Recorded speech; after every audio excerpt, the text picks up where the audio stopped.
नमस्कार किसान भाइयों, मैं साकेत रंजन आयुष्मान फाउंडेशन से आप लोगों का हार्दिक स्वागत करता है। आज जो हम लोग बात करेंगे वह है संपूर्ण भिंडी की खेती कैसे करें। ये एक वैज्ञानिक पद्धति के माध्यम से आप लोगों को बताया जाएगा, जिसमें पूरी तरह से आपको कैसे खेती करना है, किस प्रकार से खेती करना है, कौन सा फर्टिलाइज़र डालेंगे, कैसे डालेंगे, किस कंपनी का कौन फर्टिलाइज़र आता है, कितना मात्रा में डालेंगे, एक एकड़ के हिसाब से आपकी पूरी जानकारी दी जाएगी। और भिंडी एक ऐसा फसल है जिसको अगर समय पे किया जाए तो काफ़ी मुनाफा हो सकता है। तो हम लोग इस पर भी काम कर रहे हैं कि हम लोग मिल कर के कैसे मौसम, जब इसका मौसम नहीं रहता है उस वक्त हम लोग इसका कैसे खेती करें, उसके बारे में भी जानकारी लेंगे आगे चल कर। लेकिन पहले हम लोग देखते हैं संपूर्ण भिंडी की खेती कैसे करें, तरीकाबद्ध से कैसे करें जिससे हम लोग को अच्छा लाभ हो। चलिए उसके बारे में जानकारी लेते हैं। उन्नत प्रभेद के बारे में तो परवनी क्रांति, अर्का अभय, अर्का अनामिका, काशी प्रगति, काशी लीला और शंकर किस्म में हमारा आ जाएगा भवानी कृष्णा, काशी महिमा। ये हमारा जो है कुछ बीज है, और भी बहुत सारे वैरायटी हैं। अब आता है बोने का समय कब है। तो बोने का जो समय है गर्मा में फरवरी से मार्च और बरसाती में जून से जुलाई तक का हम लोग का बोने का समय आता है। बीज दर की जो बात करते हैं तो बीज दर में गर्मा में 15 से 18 किलो प्रति हेक्टेयर और बरसाती में 8 से 10 किलो प्रति हेक्टेयर। जहाँ तक इसकी दूरी, बोने की दूरी है, तो गर्मा में 30/15 और आपको बरसाती में 45/30 हम लोग को रखना चाहिए, जिससे हमारा जो उत्पादन है वो बेहतर होगा और काफ़ी अच्छा उत्पादन होगा। तो ये हो गया बीज के बारे में। चलिए किसान भाइयों, अब हम लोग बात कर लेते हैं खाद के बारे में। तो देखिए, खाद एक ऐसा चीज़ है जिसका हम लोग प्रयोग मिट्टी जांच करने के बाद करें, और खाद कितनी मात्रा में डालेंगे ये सबसे बेहतर तरीका है। लेकिन ऐसे जो नॉर्मली कहा जाता है जिसमें हम लोग डालते हैं, तो यूरिया 65 किलो डाल सकते हैं, डीएपी 80 किलो और एमओपी जो है वो भी 65 किलो डालेंगे। मैग्नीशियम सल्फेट जो है 2 केजी आपको डालना है, और बोरोन जो है वो 1 केजी पर एकड़ में इस्तेमाल करेंगे। ये एकड़ का हिसाब है। लेकिन सबसे उपयुक्त होता है क्या कि अगर हम लोग मिट्टी जांच करने के बाद अगर इसमें फर्टिलाइज़र का इस्तेमाल करें तो सबसे बेहतर होता है। और अब चलिए आके हम देखते हैं कि कौन भिंडी के बोने के 3 से 5 दिनों के अंतराल में, मीन्स कि उनके बीच में हम लोग को खरपतवार नियंत्रण के लिए काम करना चाहिए। और 3 से 5 दिनों में ही नमी को थोड़ा सा रखते हुए हम लोग को क्या करना चाहिए कि पेंडामिथिलिन का छिड़काव करना चाहिए। पेंडामिथिलिन किस किस नाम से आता है, चलिए हम लोग इसको देखते हैं जिससे किसानों को दिक्कत न हो। चलिए आगे देखते हैं आगे के बीज को बोने के 3 से 4 दिन के अंतराल में हम लोग क्या करना चाहिए। इसमें सबसे बड़ा जो दिक्कत आता है वो है खरपतवार के लिए।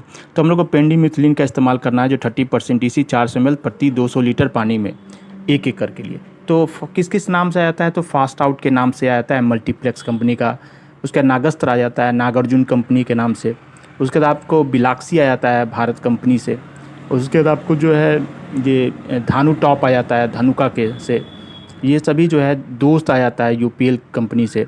उसके बाद आपको जो है पेंडिसूल आ जाता है सल्फ़र कंपनी से। उसके बाद आपको गन आ जाता है ये आपको सल्फ़र कंपनी से, और एक आपको जो है गोल आ जाता है ये कोटावा। ये आपको ये सब जो है कुछ पेंडामिथिलिन का सोर्स है।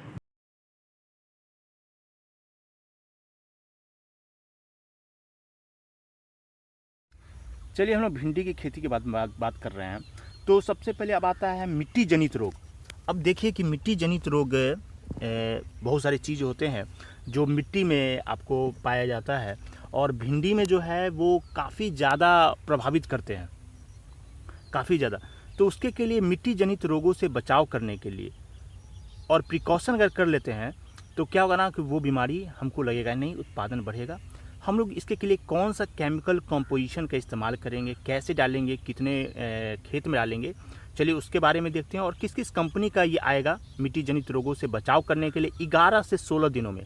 तो चलिए उसके बारे में जानकारी लेते हैं, और कितना मात्रा डालेंगे, कैसे डालेंगे, उसके बारे में देखते हैं। चलिए, एफिड और थिप से बचाव करने के लिए 10 दिन के अंतराल पर जड़ क्षेत्र पर हम लोग जो है कॉपर ऑक्सीक्लोराइड 50% ईसी का WP का हम लोग इस्तेमाल करेंगे।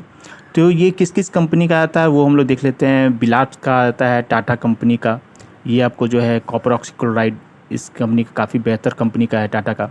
उसके आता है ब्लू कॉपर के नाम से भी आ जाता है, सिजेंटा का, ये भी काफ़ी अच्छा है। उसका ब्लू डायमंड के नाम से आता है, सल्फ़र कंपनी का।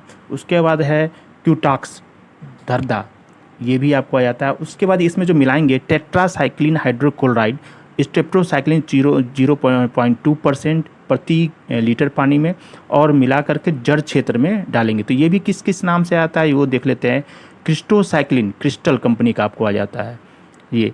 उसके बाद आपको जो है इसमें आपको क्रोसिन एजी कृषि रसायन ये इस कंपनी का आता है।